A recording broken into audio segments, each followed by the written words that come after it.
जय हिंद फ्रेंड्स। देखिएगा आज का हमारा वही टॉपिक है कठोर जल। तो हमने जो है पिछले लेक्चर में पढ़ा था मृदु जल यानी कि सॉफ्ट वाटर और आपका नेचुरल वाटर। तो हमारा कठोर जल रह गया था हार्ड वाटर, तो उसको यहाँ पे आज हम कवर कर लेते हैं। देखिएगा कठोर जल क्या होता है। तो कठोर जल जो होता है ना, देखिए कठोर जल में जब भी जल में कुछ अन्य तत्व मिले होते हैं तो उसमें कुछ ना कुछ अशुद्धि आ जाती है और वो अशुद्ध जल हो जाता है। तो यहाँ पर देखिए H2O में जब मैग्नीशियम कैल्शियम जैसे कुछ अन्य तत्व जो है मिल जाते हैं तो उसको जो है हम यहाँ पर कठोर जल या फिर अशुद्ध जल बोल देते हैं। तो देखते हैं यहाँ पे, देखिए कठोर जल में होता क्या है, साबुन के साथ झाग उत्पन्न नहीं करता है। साबुन के साथ ये झाग नहीं देता। आप इसको साबुन या डिटर्जेंट, आप सर्फ वगैरह पानी में किसी बर्तन में पानी लेकर उसमें सर्फ वगैरह घोलेंगे तो ये उसके साथ झाग उत्पन्न नहीं करेगा। और साबुन से क्रिया करने पर अविलय अवक्षेप देता है। यानी कि आपने देखा होगा जब भी आप किसी कोई कठोर जल होता है, वैसे तो पता नहीं चलता है कि कठोर है कि मृदु जल है, लेकिन जब आपने बहुत बार देखा होगा जल में आप साबुन को घोलेंगे तो उसमें झाग उत्पन्न नहीं होते, बल्कि एक क्रीम क्रीम टाइप जो है एक लेयर सी आ जाती है, वो कठोर जल के साथ होता है। तो उसी को क्या बोलते हैं, अविलय अवक्षेप यानी कि इनसॉल्युबल प्रेसिपिटेट। अभी देखिए यहाँ पर कठोरता को हम दो तरह से नापते हैं। ठीक है, कठोरता क्या होती है, देखिए कठोरता दो तरह की होती है। कठोरता एक अस्थायी कठोरता होती है, एक स्थायी कठोरता होती है। ठीक है, अस्थायी यानी कि टेम्परेरी हार्डनेस, और एक होती है परमानेंट हार्डनेस।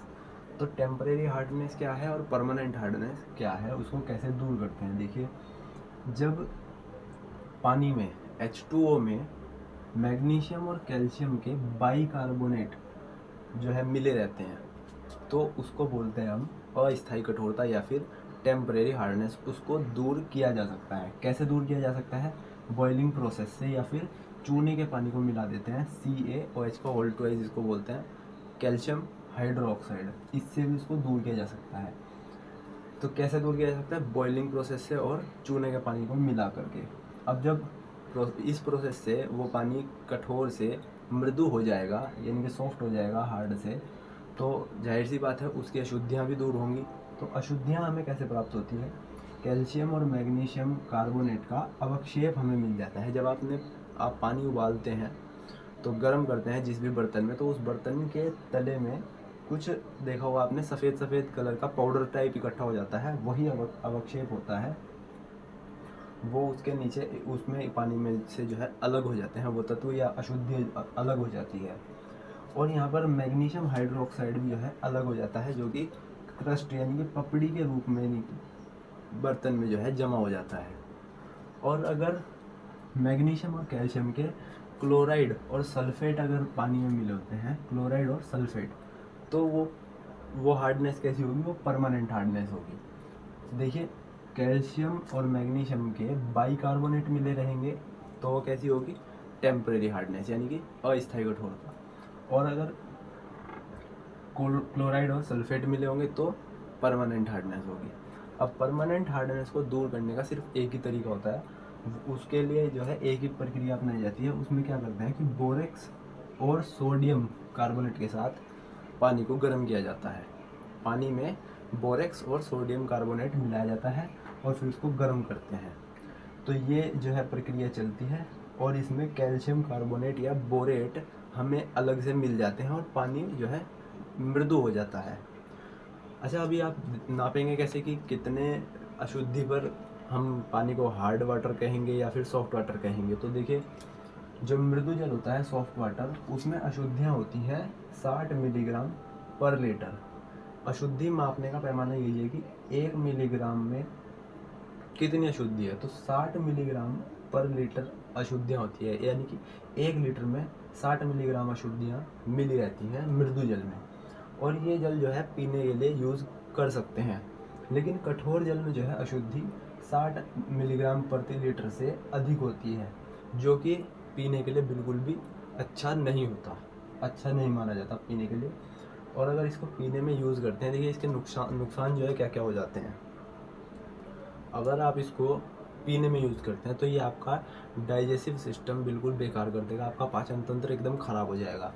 दूसरी चीज़, अगर आप इसको कपड़े इत्यादि धोने वगैरह में यूज़ करते हैं तो यूज़ तो किया ही जाता है, लेकिन उसमें अशुद्धि लगभग 60-70 मिलीग्राम पर लीटर के आसपास होती है। मृदु से थोड़ा सा ही कठोर होता है, ज़्यादा कठोर नहीं होता। तो उसमें इसमें क्या होता है, अगर आप ज़्यादा कठोर जल को कपड़े वगैरह धोने के लिए यूज़ करते हैं तो उसमें जो आपका साबुन है वो वेस्ट होता है। वो कैसे वेस्ट होता है, क्योंकि वो उसके साथ झाग उत्पन्न नहीं करेगा, क्योंकि जितनी ज़्यादा अशुद्धि होगी वो झाग उत्पन्न उतना ही कम करेगा, जिससे आपके जो कपड़े हैं वो साफ़ नहीं होंगे और उन उसमें जो है साबुन के साथ मिलकर वो पानी पीला अवक्षेप देगा और वो पीला पीली चिकनाई जो है आपके कपड़ों पर जम जाएगी, वो साफ़ नहीं होगी और गंदा हो जाएगा। तो यही होता है। और अगर आप उसको नहाने में यूज़ कर लेते हैं और साबुन लगा लेते हैं तो वो पीला पीला अवक्षेप आपके पूरे शरीर पे जम जाएगा।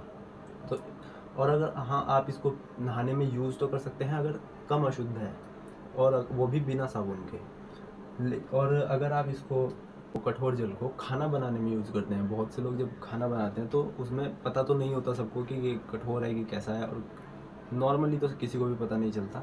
तो खाना बनाने में अगर आप पानी जो यूज़ करते हैं वो कठोर है तो आपका खाना जो है वो देर में बनेगा। क्यों? क्योंकि जो कठोर जल है उसका बॉइलिंग पॉइंट बढ़ जाएगा, जितनी भी ऊर्जा है उसकी अशुद्धियों को दूर करने में खर्च हो जाएगी। तो वो पानी जब तक शुद्ध नहीं होगा तब तक वो सब आप जो भी कुछ उसमें पका रहे हैं वो सही से बनेगा नहीं। तो उसमें क्या होता है, टाइम लगता है खाना बनने में। तो ये दिक्कतें कुछ जो है कठोर जल के साथ आती हैं। तो आई होप आप कठोर जल के बारे में सब चीज़ें समझ ही गए होंगे। मैं मिलता हूँ आपसे नेक्स्ट लेक्चर में।